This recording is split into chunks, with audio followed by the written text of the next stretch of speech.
I think the other thing that's so fascinating has been since COVID, people really can work remotely. Yeah. And that's been a big change. I think it's been a really big change.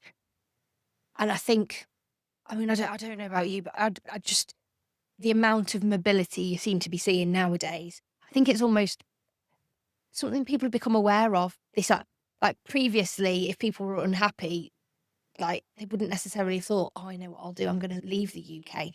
Whereas nowadays it seems to be a bit more, Normal. yeah, And the other thing that's so amazing, and this really blew my mind when this came up. I remember getting a call a year and a half ago, and I was actually in Wolverhampton Hospital. Do you remember I had that eye problem? yeah, And they've got an eye centre down there. Anyway, this person called me up, and of course I was stood in an NHS hospital, absolute pandemonium, usual story. And the person who called me, I had an initial meeting with them.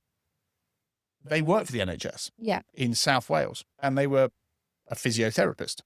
I was like, oh, what are you? She's like, oh no, I'm resident in Spain. I do it remotely. Like, you do physio remotely? And she was like, it's some special source of physio or something. I don't know.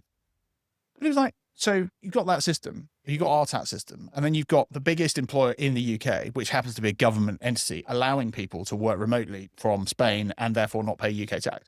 The whole thing, but yeah, it's that whole thing that, well, that feels a bit weird. Surely if you're a government employee, yeah, surely you should change the rules so that's sourced to the UK or something. yeah, But again, it's this whole point of there's been a real sea change for people being able to do their work remotely. We see so many people now who are moving overseas. They still work for a UK employer. yeah, And then they go, actually, the UK employer is getting a bit worked up. Well, I'll switch to being a contractor and all the rest. There are so many ways you can Yeah. continue to basically do your job, but do it in a way that means you don't get caught up in paying into the wrong national insurance system or whatever Yes. it might be. And I do wonder whether the next thing we're going to see out of this government is a change to the way residency works.